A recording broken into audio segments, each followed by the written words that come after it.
प्रेम से बोलिए संतोषी माता की जय, लक्ष्मी माता की जय। आज शुक्रवार के दिन आप श्रोतागण संतोषी माता की कथा, जो भक्त इन कथाओं को सच्चे मन से श्रवण करता है, माँ संतोषी और माँ वैभव लक्ष्मी की कृपा से उनके जीवन के सभी दुख दूर हो जाते हैं और उन पर सदा माता का आशीर्वाद बना रहता है। आइए आज की कथाओं का शुभारंभ करते हैं। संतोषी माता की व्रत कथा। एक गांव में एक बुढ़िया रहती थी, जिनके 7 बेटे थे। 6 बेटे कमाने वाले थे, लेकिन एक बेटा निकम्मा था। 6 बेटे कमाने वाले थे और एक बेटा निकम्मा था। बुढ़िया माँ 6 पुत्रों का जूठा 7वें पुत्र को दिया करती। 7वां पुत्र एक दिन अपनी पत्नी से बोला, देखो मेरी माता का मुझ पर कितना प्रेम है। वह बोली, क्यों नहीं, सबका जूठा बचा हुआ तुमको जो खिलाती है। तब वह बोला, जब तक आंखों से ना देखूं मान नहीं सकता। पत्नी ने हंसकर कहा, देख लोगे तब तो मानोगे ना। फिर कुछ दिनों के बाद एक बड़ा त्योहार आया। घर में 7 तरह के भोजन और चूरमा के लड्डू बने। वह पत्नी की बात को जांचने के लिए सिर दर्द का बहाना बनाकर पतला कपड़ा ओढ़कर रसोई में जाकर सो गया और कपड़े में से सब देखता रहा। 6 भाई भोजन करने आए। उसने देखा माँ ने उनके लिए सुंदर सुंदर आसन बिछाए, 7 तरह की रसोई परोसी और आग्रह कर करके उन्हें भोजन कराती रही। वह चुपचाप देखता रहा। 6 भाई भोजन करके उठ गए। तब माँ ने उनकी 5 थालियों में से लड्डुओं के टुकड़ों को उठाया और एक लड्डू बनाया। जूठन साफ करके माँ ने उससे पुकारा, उठ बेटा उठ, तेरे भाइयों ने भोजन कर लिया, तू भी उठकर भोजन कर ले। तब उसने कहा, माँ मुझे भोजन नहीं करना, मैं परदेश जा रहा हूँ। माता ने कहा, कल जाना हो तो आज ही चला जा। वह बोला, हाँ हाँ आज ही जा रहा हूँ। ऐसा कहकर वह घर से निकल गया। चलते समय उसे पत्नी की याद आई। वह गौशाला में कंडे थाप रही थी। तब वह वहां जाकर बोला, सुनो मेरे पास तो कुछ नहीं है, ये अंगूठी है, ये ले लो और अपनी कोई निशानी मुझे भी दे दो। पत्नी बोली, मेरे पास क्या है, ये गोबर भरा हाथ है। ऐसा कहकर उसकी पत्नी ने पीठ पर गोबर के हाथ की थाप मार दी। तब वह चल पड़ा। चलते चलते दूर देश में पहुंच गया। वहां एक साहूकार की दुकान थी। वहां जाकर बोला, सेठ जी मुझे नौकरी पर रख लो। साहूकार को नौकर की सख्त जरूरत थी। साहूकार ने कहा, काम देखकर तनख्वाह मिलेगी। उसने कहा, सेठ जी जैसा आप ठीक समझें। अब उसे साहूकार के यहाँ नौकरी मिल गई। वह वहाँ दिन रात मेहनत से काम करने लगा। कुछ दिन में दुकान का लेन देन, हिसाब किताब, ग्राहकों को माल बेचना, सारा काम करने लगा। साहूकार के 7-8 नौकर थे, वे सब चक्कर खाने लगे, लेकिन उसने अपनी लगन, परिश्रम और ईमानदारी से सभी को पीछे छोड़ दिया और उसे फिर अपने किए का फल भी मिला। सेठ ने भी उसका काम देखा और 3 महीनों में ही उसे मुनाफे में साझेदार बना लिया। परिश्रम करते करते 12 वर्षों में ही वह नगर का नामी सेठ बन गया और सेठ अपना सारा कारोबार उस पर छोड़कर बाहर चला गया। इधर घर पर उसकी पत्नी पर क्या बीती वह भी सुनिए। सास ससुर उसे अब दुख देने लगे। गृहस्थी का सारा काम करवाकर उसे लकड़ी लेने जंगल में भेजा करते।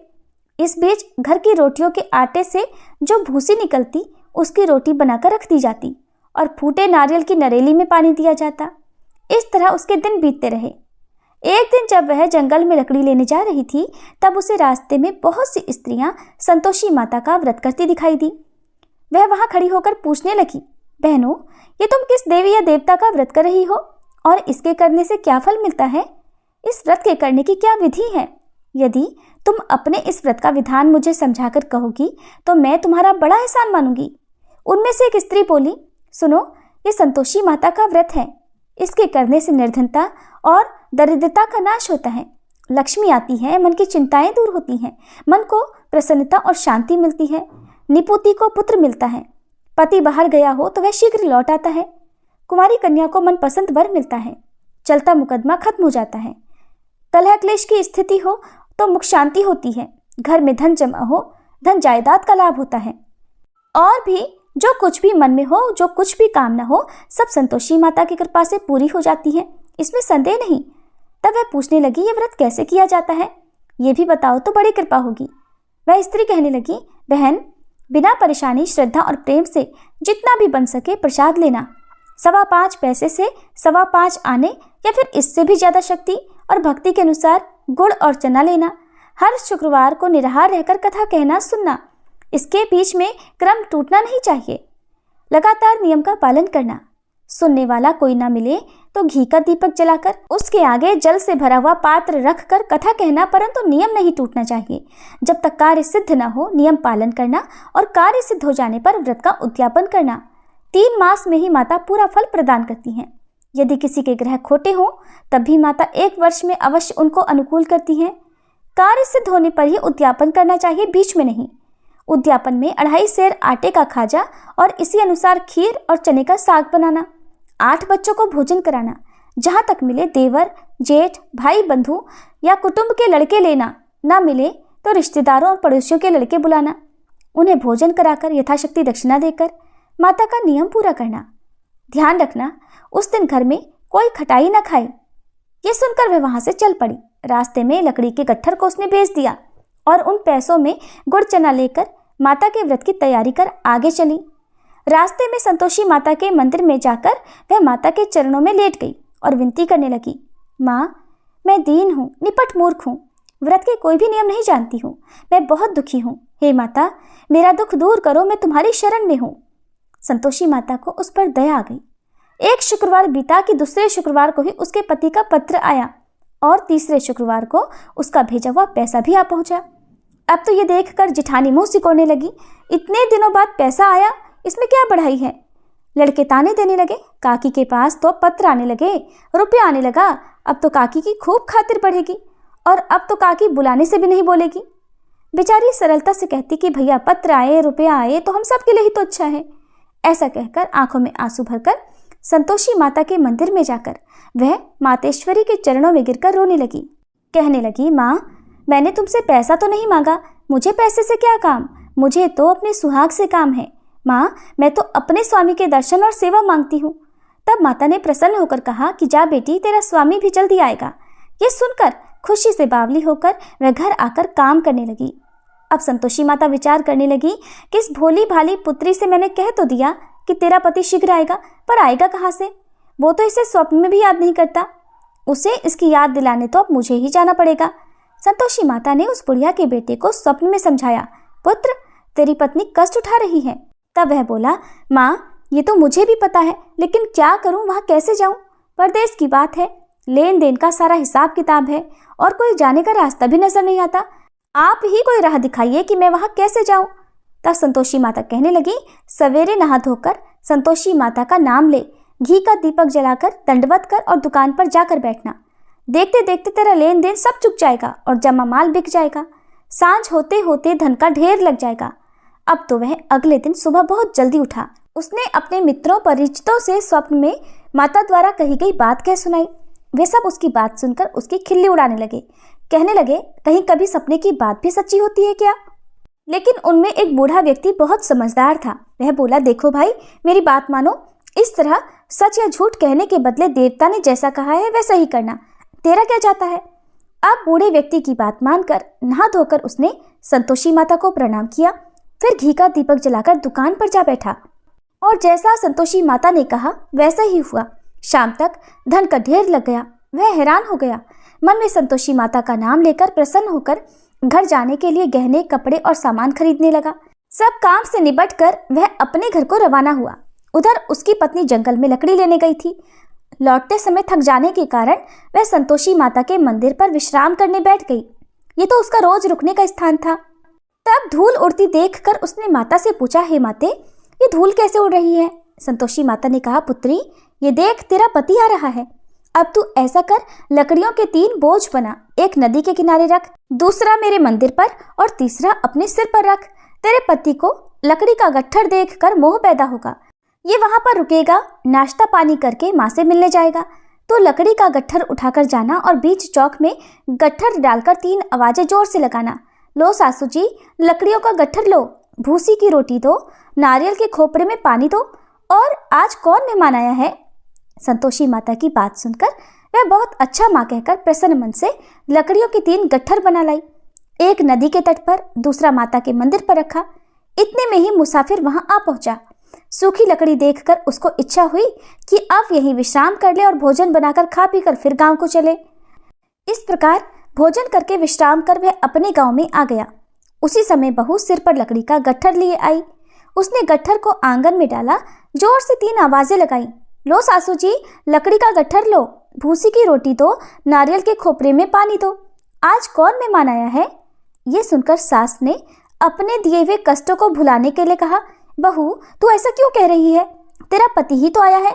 आ बैठ, मीठा भात खाकर कपड़े गहने पहन। पत्नी की आवाज सुनकर उसका पति बाहर आया। फिर उसके हाथ में पहनी अंगूठी देखकर और उसकी दशा देखकर वह व्याकुल हो गया। उसने माँ से पूछा, माँ ये कौन है?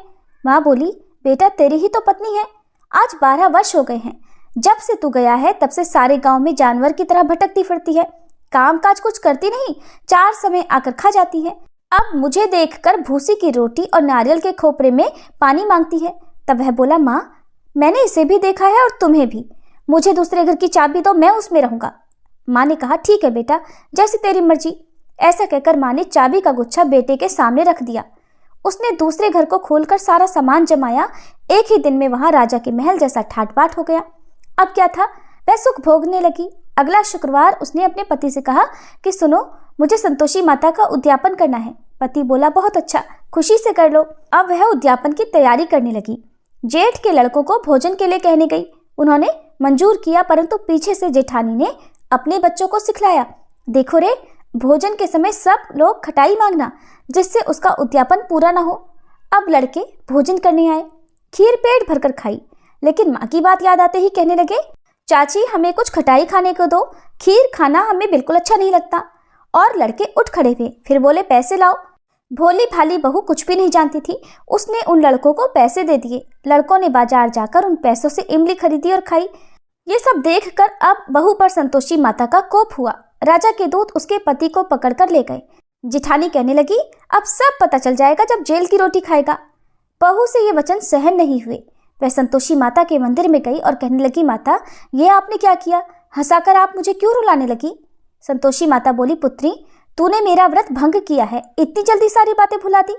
वह बोली, माँ मैं तो कुछ भी नहीं भूली, न ही मैंने कोई अपराध किया है, मुझे तो लड़कों ने भूल में डाल दिया, मुझे क्षमा करो माँ। तब माँ बोली, ऐसी भूल भी कहीं होती है? वह बोली, अब कोई भूल नहीं होगी, अब बताओ मेरे पति कैसे वापस आएंगे? संतोषी माता बोली, पुत्री जा, तेरा पति तुझे रास्ते में ही आता मिलेगा। वह मंदिर से निकलकर बाहर आई तो रास्ते में उसे अपना पति आता हुआ मिला। उसने पूछा, कहाँ गए थे? तब वह बोला, इतना धन जो कमाया है उसका कर राजा ने मांगा था, वही भरने गया था। तब वह प्रसन्न होकर बोली, भला हुआ, अब घर चलो। फिर अगला शुक्रवार आया, तब वह बोली, मुझे माता का उद्यापन करना है। पति ने कहा, ठीक है करो। फिर वह जेठ के लड़कों से भोजन करने को कहने गई। जेठानी ने लड़कों को फिर सिखा दिया कि तुम पहले की तरह खटाई मांगना। अब की बार लड़के भोजन करने बैठे, लेकिन भोजन करने से पहले ही कहने लगे, हमें खीर पूरी अच्छी नहीं लगती, जी घबराता है, कुछ खटाई खाने को दो। तब वह बोली, खटाई तो खाने को नहीं मिलेगी, खाना हो तो खाओ। उनके उठकर चले जाने पर उसने ब्राह्मणों के लड़के बुलवाकर उन्हें भोजन करवाया। दक्षिणा की जगह उन्हें एक एक फल दिया। इससे संतोषी माता प्रसन्न हो गई और माता की कृपा से 9 माह बाद उनको चंद्रमा के समान एक सुंदर पुत्र प्राप्त हुआ। पुत्र को लेकर वह हर दिन संतोषी माता के मंदिर में जाने लगी। माँ ने सोचा, ये रोज आती है, आज क्यों ना मैं ही इसके घर चलूं, इसका आश्रय देखूं तो सही, ये कैसे रहती है, कहाँ रहती है। ये विचार कर माता ने भयानक रूप बनाया। गुड़ और चने से सना मुख, ऊपर से मुंड के समान होठ, उस पर मक्खियां भिनभिना रही थीं। दहलीज पर पैर रखते ही उसकी सास चिल्लाई, देखो रे, कोई चुड़ैल डाकनी चली आ रही है, जल्दी भगाओ इसे, नहीं तो सबको खा जाएगी। बहू रोशनदान से देख रही थी। वह प्रसन्न हो उठी, आज मेरी माता मेरे घर आई है। ऐसा कहकर दूध पीते बच्चे को गोद से उतार दिया। ये सब देखकर सास क्रोध में बोली, अरे देखो तो जरा इसकी उतावली, कैसे उतावली हुई जा रही है, जो बच्चे को ही पटक दिया। इतने में ही माँ के प्रताप से जहाँ देखो वहाँ लड़के ही लड़के नजर आने लगे। वो बोली, माँ जी, मैं जिनका व्रत करती हूँ ये वही संतोषी माता है। ऐसा कहकर उसने झट से घर के सारे किवाड़ खोल दिए। सबने फिर तो माता के चरण पकड़ लिए और विनती करके कहने लगे, हे माता, हम मूर्ख हैं, अज्ञानी हैं, आपके व्रत की विधि हम नहीं जानते, आपका व्रत भंग कर हमने बड़ा अपराध किया है। हे माते, आप हमारे सभी अपराधों को क्षमा करो। इस तरह बार बार कहने पर संतोषी माता प्रसन्न हो गई। इसके बाद उसकी सास कहने लगी, हे संतोषी माता, आपने बहू को जैसा फल दिया वैसा सबको देना। जो यह कथा सुने या पढ़े उसके भी सभी मनोरथ पूर्ण करना। प्रेम से बोलिए संतोषी माता की जय।